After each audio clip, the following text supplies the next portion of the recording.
Da, da, da, da. What's my good chair? Not sure if that one's going to count, but it is in the effort. I did make an effort in that last run, but it is also in my own fault, right? I always have been that person to leave things to the last minute. When it comes to work, I give them their 5 minutes. I'm there 5 minutes before my shift, right? And I try my very hardest to come out of an end of a shift at 5 minutes after. But, sometimes in that little bit of wanting to do a good job, that little bit of pride that we have in the job that we do, that we kind of, right, tend to give a little bit more. And if you're like me, you probably do that quite a bit also, right? We have to watch out for ourselves, take care of ourselves, make sure that we have a nice balance in what we're doing and what we're moving towards, those goals that we set for ourselves that seem so out of reach. And right, we frazzle, we stress, we worry, we hack away, we work at it, we give more than sometimes what we have, right? But it is in that bit of balance. It's understanding where to take a little bit of a break when you need to take a break. Today it was a really, really nice day. Did I slack completely? No, I got things done, and it is in the lessons too. Sometimes you need that space where you are relaxed, where you are just by yourself. I'm not going to say I'm grateful that I don't have children and I don't have, a husband coming home that needs the dinner on the table and, right, that little bit of space for themselves because they've been working hard at, right, making sure that there's an income coming into the house. But at the same time, right, I don't have that. And sometimes, well, most of the times, if you're in that situation, the distraction it can be and how hard it is to be able to just let go and relax. And that's what I was doing today. And those are the best opportunities for insights to come to us, for a little bit of course correction, understanding things a little bit differently. Because sometimes in that stubbornness, we think we got it down pat. Oh my goodness, I could tell you, today, well, it's actually been a couple of weeks now. I have been delving into the topic of borderline personality disorders, right? And I was looking at it because these topics are usually coming across my path because of my interest. And I am interested in working in emotions, but more importantly, these these lessons come across my path because they've impacted my life in some way, right? Whether it's me personally or somebody in my life. And so I'm delving into a little bit of borderline personality disorder, and I see, you know, I'm not thinking heavy, but I see traits of that, and I can see traits in all kinds of, in all honest truth. We are a mishmash of all different kinds of personality disorders. They want to put a label on us, right? Call us introverts, call us narcissists, call us empaths, call us highly sensitive. And they like to put these labels on us.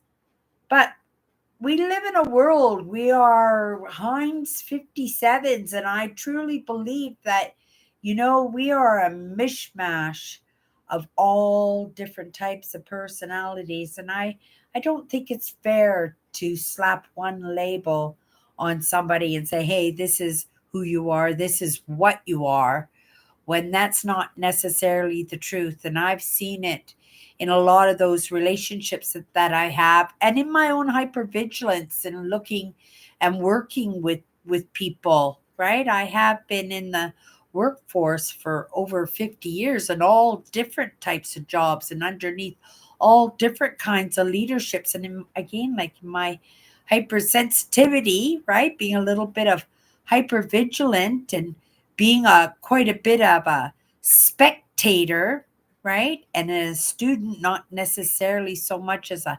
participant, unless I was right stumbling over myself to do a good job to try and impress somebody, to maybe get a good job comment out of someone, right? Being that codependent that I was, right? That's the way I was brought up, and I was always looking for that. What's the word I'm looking for? Recognition, a little bit of what I was bringing to the table or what I could bring to the table with a little bit of interest thrown my way or a little bit of mentorship been throwing my way. And I have to be honest, in the past 5 or 6 years, I didn't really understand the concept of mentorship in any way. It wasn't a topic that ever came across my path and thought that that was a bit of an option for me. But I am grateful, right, in starting my own YouTube channel, that in having to build up in that knowledge and working in networks and marketing and right that we come across subjects that become eye-opening for us, right? And that's what led me into working in emotions, understanding I couldn't be an urban explorer for my entire life. Eventually I'm going to be a little old lady. Eventually, very late, right? I plan to be that 90-year-old woman riding her mountain bike with her little pink basket on it. I plan on going for hikes and walks, but we can plan all we want, but right, it's in that taking care of ourselves, making sure in that little bit of balance that we can do those things if we take care of ourselves, if we take our vitamins, and right, if we drink enough water, if we get enough sleep, if we surround ourselves with good people, if we have jobs that we can whistle while we work, if we have friends and family who lift us up and who can support us in our difficult times and who we can support in their difficult times, right? That's what keeps us moving forward. It really does. And we're all so eager to reject the ego or to deny ourselves or talk about wearing the human as clothing or outfits or right, not being able to partner or take mentorship from each other, right? Myself included, and those other parts of me. And I've known just in that experience of kind of stepping into that how beneficial it's been, right? How enjoyable. Seriously, how enjoyable it has been in learning things. And how eye-opening and how heartbreaking in coming into some of these realizations. But also it's encouraging to know that I'm able to course correct, that I may have made a mistake. I may have made a mistake in labeling my mother. I've always known her as a narcissist as long as I've known what the word narcissist meant, and even that has only been a half a dozen years or so, right? But because of the brutality, the heartbreak, the absolute rejection in all of that, in the similarities in some of the aspects of a narcissist that I may have, right, labeled her wrong. That possibly because the labels are so closely similar that, again, in that pain and that brutality of it, I just thought the absolute worst, and I didn't think there was anything worse than a narcissist, right? But my mother, quite possibly, and I've only been delving into the topic for a couple of weeks, but right, I suspect that it came across my path for a reason. I don't want to make the mistake in labeling people, and most definitely make the mistake of labeling people wrong, right? And because that reflects on me, if my mother was borderline, then most definitely I have borderline traits. But where does that narcissism come from? And that's what I'm delving into in the past couple of weeks, and realize that, right, these traits are so cross matched with each other. That's why I say it's labeling is a terrible thing, right? I had no idea that there was a narcissistic borderline. Oh my goodness. Right? We're cross referencing in the personality disorders, which is factual, which is exactly what it is, but it's also confusing because when you have the label of, say, an empath, right, you don't expect that you're going to have narcissistic traits, right? And if you're labeled a narcissist, you don't want to be also tagged with the traits of a highly sensitive or borderline or codependent, right? But this is the way it is, and it's confusing, and it's part of untangling those wires, because you know I kind of look at it like when a baby is born, right? They share the genes equally between the mother and the father, right? Father might have blue eyes and the baby might have brown eyes. Okay, so the baby got that gene of brown eyes from the mother, right? So the next child born might get the blue eyes. So it's equal genes, but not the same genes. You're contributing something different, right? And I look at it the same way between the human and those other parts of us. They're contributing something different. They're getting the same amount. You're getting the same amount of human nurturing, programming, right? Upbringing. And you're getting all those other aspects of us that may be going back generations and generations in the traditions and the cultures, right? But you're getting different depending on the parentage and the adventures and experiences of that parentage. Because again, that's nurturing of them, that's the programming of them. And we know we all want better by our kids, and sometimes we change that programming in the benefit because we recognize that maybe we didn't get something right.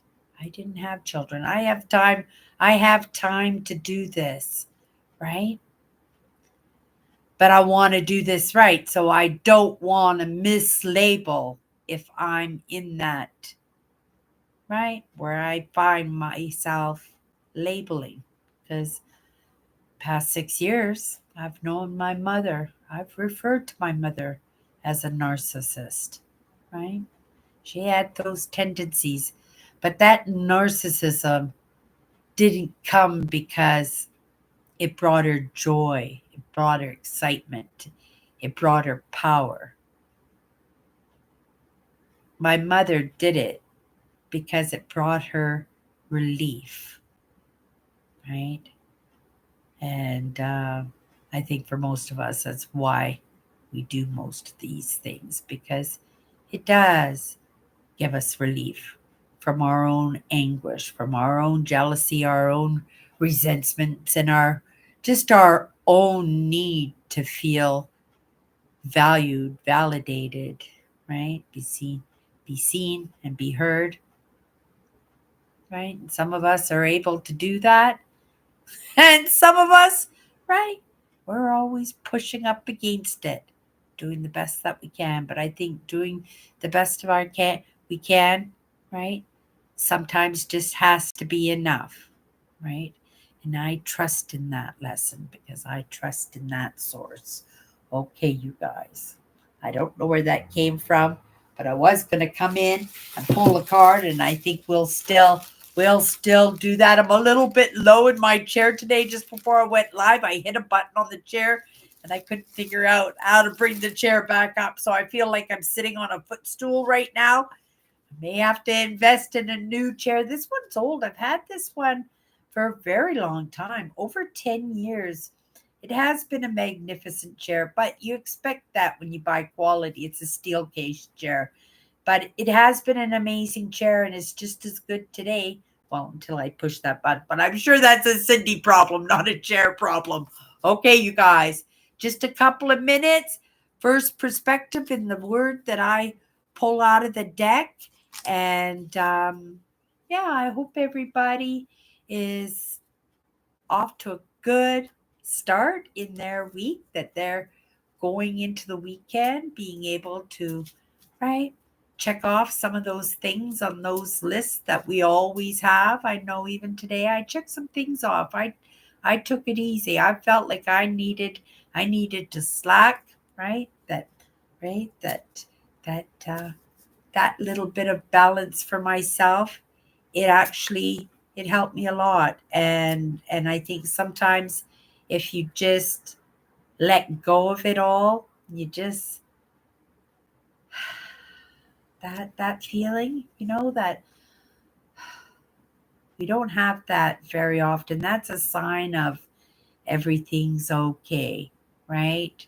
Right, it is. Everything's okay. That sigh of relief. It's a good feeling. And sometimes, right, you have to force yourself to well, I'm not sure if that's even something that can be forced. I don't think that is something that can be forced. But what you can force are those things that would help to take those things off that table, that would allow you to, right, have that moment of a little bit of a breather in whatever is stressing you out. Okay, you guys, I'm babbling now. Let's pick the card. Just a couple of minutes in this word here. 54 powerful words, and the powerful word we got today is, oh, wow. This is not a couple of minutes. Let's get into it a couple of minutes. We got this word purpose. I have not written yet down that word. Let me see if I can find it, and I'll find number 8.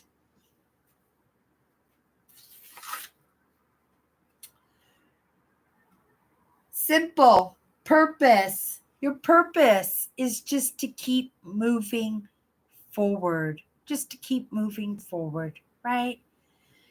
Sometimes we beat ourselves up because we don't feel like we're getting anything done. That we feel like, oh my goodness, I need another balanced day, right? Mush, right? And it's not like we purposely want to treat ourselves badly, but it is in that upbringing that we have. Like it's always been there, hasn't it? It's always been to better ourselves, stay 1 foot of the head of the game, right? To be able to maneuver around the obstacles and the hiccups, and that's all purpose. It's in our survival just to make it to the next stage of evolution. Oh my goodness, talk about taking it easy today. I watch so many videos, uh, a lot of it in the stage of evolution where Homo sapiens were first leaving leaving Africa, right? And then watching and wondering, how did the Neanderthals just disappear?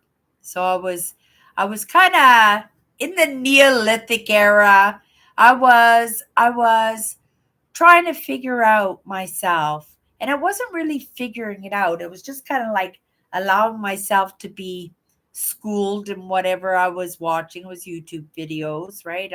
There's a couple of people in anthropology that I really do enjoy watching and listening to their perspectives. And some of them aren't even university schooled in it. It is and just in their passions that they're almost to the point of being experts themselves, right? And that takes a lot of gumption to be able to do that, and also to be that smart and not be able to get the full credit for that because you're standing next to somebody who actually has the papers and the degrees to say, right, they actually went through the classes and the lessons and earned it, right? So yeah, it's interesting, right? Purpose. Purpose is us for just to keep moving forward and doing the very best that we can. Understanding that, right? What's going on today is not what's going to be going on tomorrow, right? Things are constantly changing. And through our choices, and we should be making choices, that's how we're going to move forward because, right? Choices promote change, right? And sometimes we need that, what do you call that? Little bit of ingredient that we throw in ourselves. And it's not self-sabotage in that. It's sometimes just in that standstill that we're not doing anything, that doing something is better than doing nothing. And so sometimes just throwing a rock into the pond and seeing the ripples is enough for us to, right? You made that choice and now there's a little bit of change. What are we going to do it about it? We're going to pick up another rock, right? Or we're going to turn around and we're going to do something else. But it is in that movement and in the choices that we make that we're just going to keep moving forward. And that's our purpose in this moment. That's our purpose. And everybody's all got their all tied up, right? In the big purposes. Right? I'm 62. Am I 62? 63 years old. 63 years old. Right? I'm not tying my legs up. I'm not starting over, but I'm carrying on. I'm still moving forward. And whether or not I'm a few lessons behind or a few lessons forward, it doesn't matter. So I'm still moving, right? Right? And if there is a purpose, that purpose will reveal itself in that moving. Right? It won't reveal itself if you're just sitting there on your stump, right? It's not coming to you. You got to go to it. Okay. Oh, wow. Simplified. Thank you for me writing it down. Right? Purpose just to keep moving forward, just to keep moving, and we can see that life gets better. Oh my goodness, I wouldn't want to go back 2, 3, 400 years, right? I've had a pretty safe, right? Safe existence if you look at that, right? There has been no serious wars in my lifetime, and I think in generations that is a rarity, right? My husband was in the military, and yes, he did tours, but it didn't touch my life, right? I didn't lose anybody by that, like possibly my father did, right? Right? And his father did. Yeah. My sister's got his medals. On my mom's side, I think. Yes, on my mom's side. Okay, you guys. I'm bagged. I'm calling it a night. I am full. I am full. And I am off. Everybody, have a great night, and we'll see you tomorrow.